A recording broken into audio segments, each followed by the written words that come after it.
केंद्र शासित प्रदेश जम्मू कश्मीर की पहली लोकतांत्रिक सरकार बनने जा रही है। 8 अक्टूबर को नतीजे आने हैं, लेकिन उससे पहले ही नेशनल कॉन्फ्रेंस के उपाध्यक्ष और पूर्व मुख्यमंत्री उमर अब्दुल्ला ने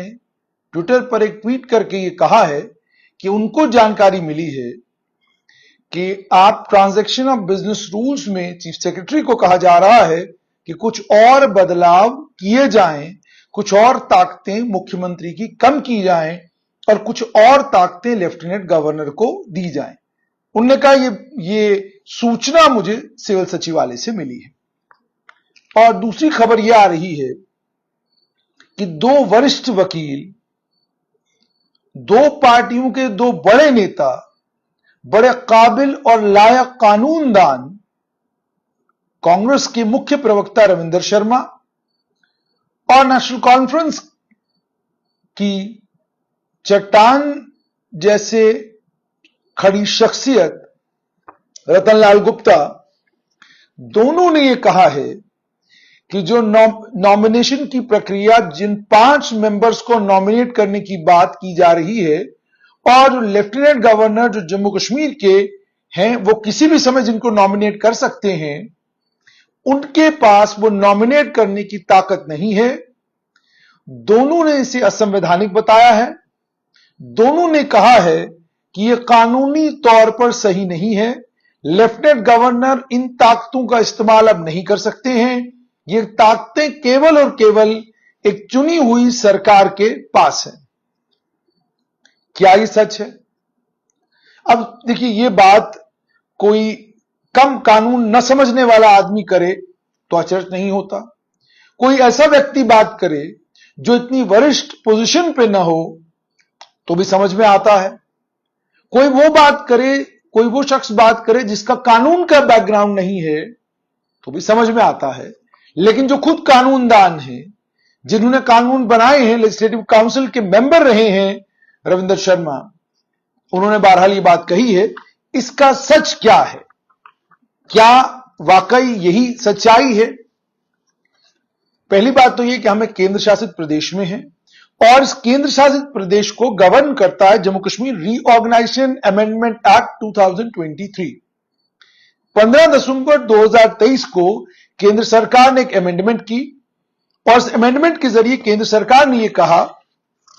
कि जम्मू कश्मीर में सेक्शन 15A और सेक्शन 15B, 15A में उन्होंने यह कहा कि जम्मू कश्मीर के उपराज्यपाल lieutenant governor, notwithstanding anything contained in subsection 3 of section 14, the lieutenant governor of the union territory of Jammu and Kashmir may nominate not more than 2 members, one of whom shall be women, from the community of Kashmiri migrants to the Jammu and Kashmir Legislative Assembly. अब यहां साफ इसका मतलब यह है कि जम्मू कश्मीर के lieutenant governor के पास यह अधिकार है कि वो 2 लोगों को नॉमिनेट कर सकते हैं, जिनमें से एक महिला होगी कश्मीरी पंडित समुदाय से जम्मू कश्मीर लेजिस्लेटिव असेंबली में। इसका मतलब यहां कहीं नहीं लिखा है कि इलेक्टेड गवर्नमेंट की एड एंड एडवाइस पर लिखा होता, यानी किसी भी सेक्शन में कोई एम्बिग्युइटी नहीं होती। और इस सेक्शन की इंटरप्रिटेशन सुप्रीम कोर्ट ने दिल्ली सरकार के केस में की है। वो जजमेंट भी मेरे सामने है, जिस जजमेंट में सुप्रीम कोर्ट ने यह कहा था कि लेफ्टिनेंट गवर्नर जो दिल्ली के हैं, उन्हें ताकत है कि वो म्युनिसिपल कॉर्पोरेशन दिल्ली का एल्डरमैन नॉमिनेट कर सकते हैं और उसमें उन्हें दिल्ली सरकार की सलाह की या मशवरे की कोई जरूरत नहीं है। उन्होंने आगे यह भी कहा कि दिल्ली म्युनिसिपल कॉर्पोरेशन ने स्टैट्यूटरी पावर जो है वो गवर्नर को दी है, इसलिए गवर्नर को दिल्ली गवर्नमेंट की सुझाव पर, दिल्ली गवर्नमेंट के एडवाइस पर किसी को भी नॉमिनेट करने की जरूरत नहीं है। उन्होंने यह भी आगे कहा ये स्टैट्यूटरी पावर है जो एलजी को दी गई है, ये एग्जीक्यूटिव पावर नहीं है, सरकार की एग्जीक्यूटिव पावर नहीं है। तो इसलिए जो स्टैट्यूटरी पार्ट है उस स्टैट्यूटरी पार्ट पर काम करने का अधिकार एलजी का पूरा है और इसमें उन्हें ना तो दिल्ली सरकार के सुझाव की जरूरत है, ना ही दिल्ली सरकार से पूछने की जरूरत है कि मैं किसे नॉमिनेट करूं। अब यह सुप्रीम कोर्ट की जजमेंट है और उसके बाद प्रोविजंस जो जम्मू कश्मीर रीऑर्गेनाइजेशन के कानून के हैं वो साफ तौर पर यह कहते हैं कि लेफ्टिनेंट गवर्नर 2 लोगों को नॉमिनेट कर सकते हैं कश्मीरी पंडित समुदाय से,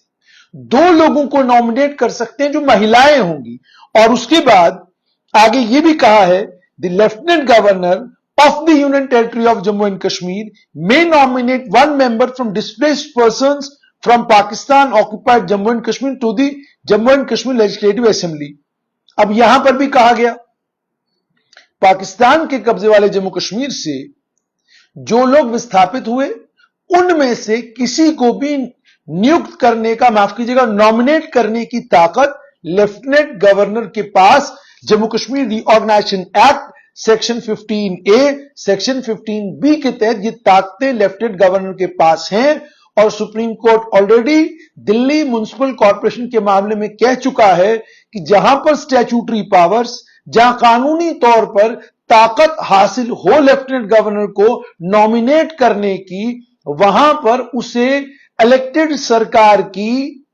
ना तो सुझाव की जरूरत है और ना ही इलेक्टेड सरकार की मदद की जरूरत है। इसका मतलब साफ तौर पर यह है कि 5 लोगों को नॉमिनेट करने की जो ताकत है वो जम्मू कश्मीर रीऑर्गेनाइजेशन एक्ट ने लेफ्टिनेंट गवर्नर को दी हुई है और उस ताकत का इस्तेमाल लेफ्टिनेंट गवर्नर कर सकते हैं और उस ताकत के इस्तेमाल के लिए उन्हें जो भी सरकार जम्मू कश्मीर में चुनी जाती है उससे सुझाव लेने की कोई भी जरूरत नहीं है।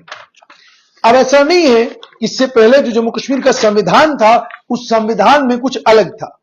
अगर जम्मू कश्मीर के उस संविधान की बात की जाए जो संविधान 5 अगस्त 2019 को खत्म हुआ तो उसमें पार्ट 6 थे और सेक्शन 46 है जिसमें सेक्शन 46 और 47 है। 47 में कहा गया है कि सेक्शन 46, 47 और उसके बाद सेक्शन 48 और सेक्शन 48 में रिजर्वेशन को लेकर जो कहा गया है वो मैं थोड़ा सा आपके साथ जरूर शेयर करूंगा। उन्होंने ये कहा है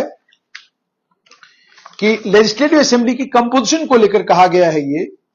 कि एक तो 111 लोग लेजिस्लेटिव असेंबली में थे जो डायरेक्ट इलेक्शन से आने थे और ये कहा गया है गवर्नर अगर उसे ऐसा लगता है कि महिलाएं असेंबली में एडुकेटली रिप्रेजेंटेड नहीं है तो वो 2 महिलाओं को लेजिस्लेटिव असेंबली का मेंबर बना सकता है। यहां पर भी कहीं नहीं लिखा है कि गवर्नर को सरकार से पूछना है, सरकार से सुझाव लेना है या सरकार की रिकमेंडेशन पर उन्हें 2 महिलाओं को लेजिस्लेटिव असेंबली में नॉमिनेट करना है। उसके बाद आगे यह भी कहा गया, अब देखिए जो 2 महिलाओं को नॉमिनेट करने का मामला है यहां पर भी लेफ्टिनेंट गवर्नर की अपनी, यहां पर भी राज्यपाल की अपनी डिस्क्रिशन रहा करती थी। मगर जब आप एक राज्य में हैं, राज्य के राज्यपाल जानते हैं कि वो राज्य के शासक हैं और एक स्टेट में ताकतें जो ताकतें सरकार की होती हैं वो यूनियन टेरिटरी के कंपैरेटिवली बहुत ज्यादा होती हैं। स्टेट में गृह विभाग, जम्मू कश्मीर गृह विभाग सरकार के पास रहता है। स्टेट में सारी ताकतों को एक्सरसाइज करने की ताकत सरकार के पास रहती है, लेकिन एक यूनियन टेरिटरी में मामला बिल्कुल मुख्तलिफ है। यूनियन टेरिटरी में चीफ मिनिस्टर के पास भी कुछ एग्जीक्यूटिव फंक्शंस हैं और लेफ्टिनेंट गवर्नर के पास भी कुछ एग्जीक्यूटिव फंक्शंस हैं। चीफ मिनिस्टर के पास भी इख्तियार है कि वो ट्रांसफर पोस्टिंग के मामलों में फैसला ले सकते हैं। लेफ्टिनेंट गवर्नर के पास भी इख्तियार है कि वो ट्रांसफर पोस्टिंग के मामलों में फैसला ले सकते हैं। आप एक स्टेट में जब होते हैं ट्रांसफर पोस्टिंग के मामला और बाकी कई और मामलात, उन मामलात में एक इलेक्टेड चीफ मिनिस्टर को गवर्नर से पूछने की, उससे सुझाव लेने की जरूरत नहीं पड़ती। लेकिन आप यूनियन टेरिटरी हैं और इस यूनियन टेरिटरी में लेफ्टिनेंट गवर्नर के एग्जीक्यूटिव फंक्शंस भी हैं और लेफ्टिनेंट गवर्नर के कॉन्स्टिट्यूशनल फंक्शंस भी हैं। अब एग्जीक्यूटिव फंक्शंस को भी वो एग्जीक्यूट कर रहे हैं और उसके बाद जो उनके कॉन्स्टिट्यूशन ऑब्लिगेशंस हैं उन्हें भी उनको यहां पर पूरा करना है। लेकिन दोनों बड़े प्रवक्ताओं का और दोनों बड़े वकीलों का यह कहना कि लेफ्टिनेंट गवर्नर के पास ताकत नहीं है, वो संविधान उनको इजाजत नहीं देता कि वो 5 लोगों को नॉमिनेट करें, यह अधिकार केवल और केवल सरकार का है, ये इन दोनों बड़े नेताओं का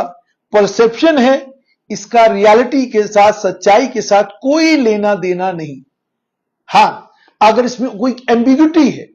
अगर इसमें कोई क्लैरिटी उनको नहीं मिल रही, तो ये सवाल लेकर वो हाई कोर्ट और सुप्रीम कोर्ट के पास जा सकते हैं और उनसे पूछ सकते हैं कि आप ये बताइए कि क्या ये 5 member legislative assembly union territory Jammu Kashmir की लेजिस्लेटिव असेंबली में नॉमिनेट करने की ताकत एलजी के पास है कि नहीं है। तो जाहिर सी बात है, जो फैसला हाई कोर्ट का आएगा, सुप्रीम कोर्ट का आएगा, उसके अनुसार फिर आगे मामला बढ़ेगा। लेकिन जहां तक कानून का ताल्लुक है, जम्मू कश्मीर रीऑर्गेनाइजेशन एक्ट दोबारा से मैं पढ़ के आपको बताऊंगा, सेक्शन 15A और सेक्शन 15B, यहां पर कहीं नहीं लिखा गया है कि लेफ्टिनेंट गवर्नर को इलेक्टेड गवर्नमेंट की सुनकर या इलेक्टेड गवर्नमेंट के सुझाव पर या इलेक्टेड गवर्नमेंट के विचार पर 5 लोगों को नॉमिनेट करना है। अब जम्मू कश्मीर में नॉमिनेशन कैसे हुआ करती थी? जाहिर सी बात है, एक इलेक्टेड गवर्नमेंट एक स्टेट में बनती थी। जम्मू कश्मीर 370 के तहत बहुत स्पेशल पावर्स जम्मू कश्मीर के पास थी, अपना संविधान जम्मू कश्मीर के पास था, तो उस हक से जम्मू कश्मीर की ताकतें बहुत ज्यादा थी। तो जब नॉमिनेशन की बारी आती तो पार्टियां आपस में बैठती और 2 नाम जो भी उनको लगते कि ये नाम 2 हैं जिन 2 महिलाओं को हमने नॉमिनेट करना है, उनके नाम राज्यपाल को भेजे जाते थे और वो उसके बाद नोटिफिकेशन जारी करके उन्हें नॉमिनेट करके लेजिस्लेटिव असेंबली का मेंबर बनाते थे। अब और ऐसा, और ये भी मैं आपको बता रहा हूं, तब भी संविधान का कोई अनुच्छेद किसी जगह ये नहीं लिखा हुआ था कि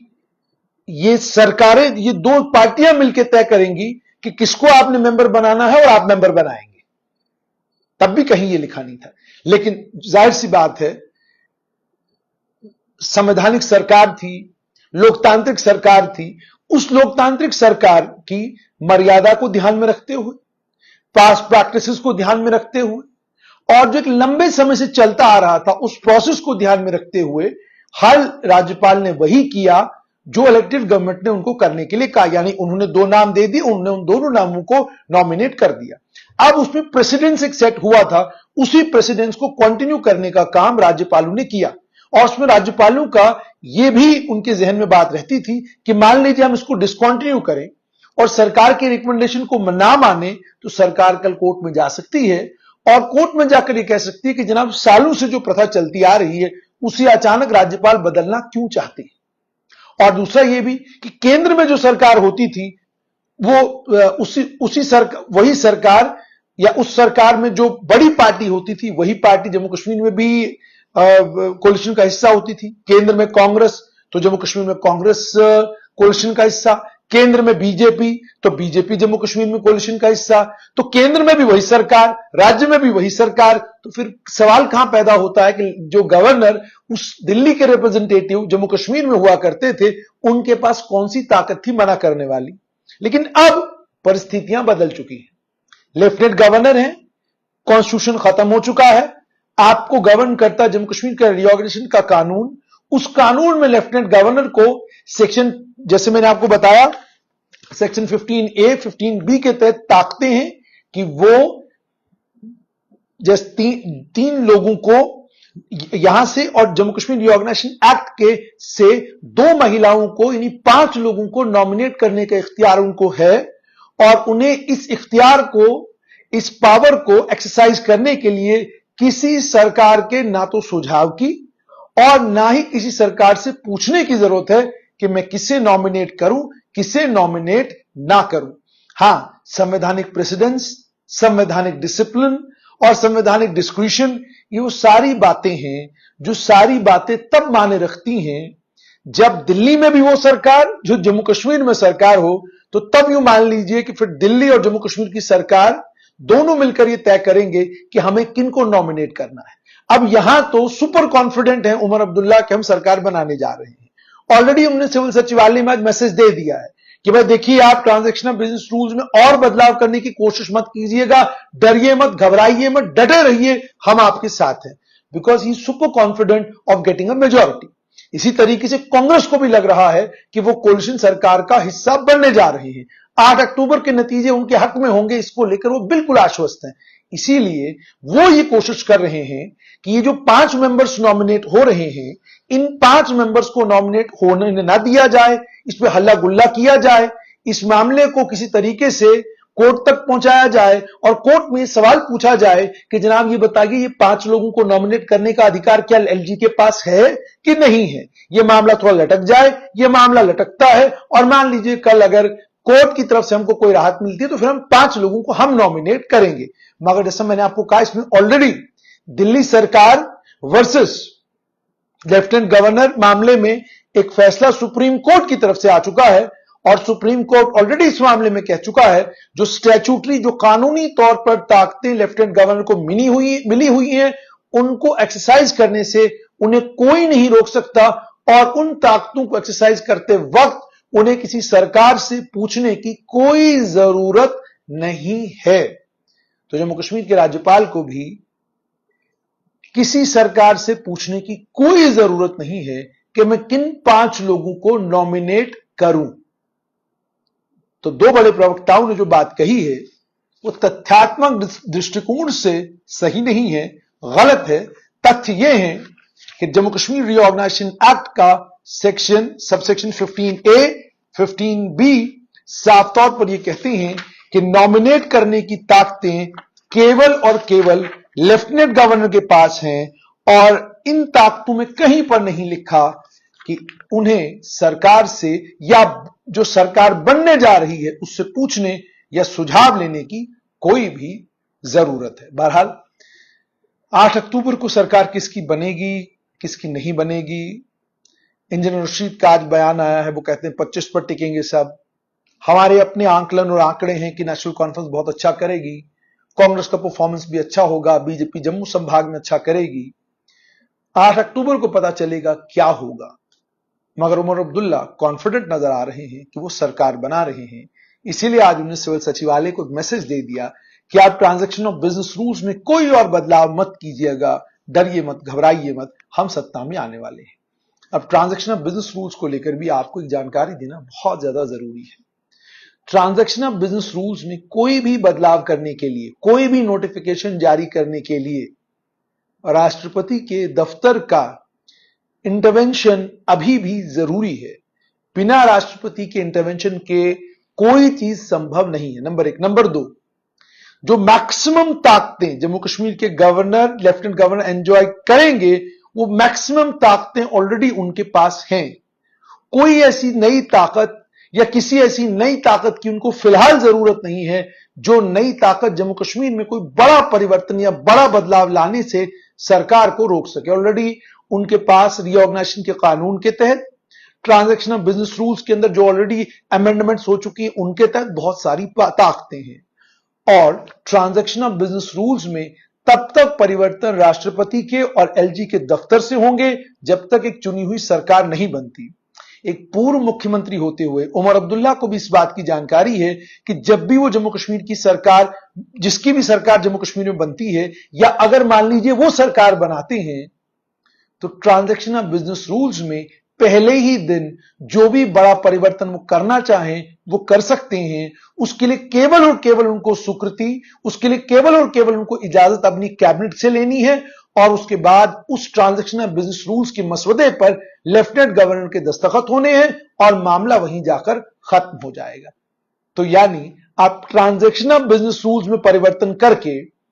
ताकतें तो और हासिल कर सकते हैं, मगर जिन विभागों, जो विभाग आपके पास है ही नहीं, उस विभाग से जुड़ा हुआ कोई भी कागज, कोई भी लाइन आपके ना तो काम आने वाली है, ना तो उसका कोई फायदा होने जा रहा है। तो ये जानकारी मुझे लगा आप लोगों तक पहुंचानी जरूरी है। उम्मीद हो आपको समझ आ गया होगा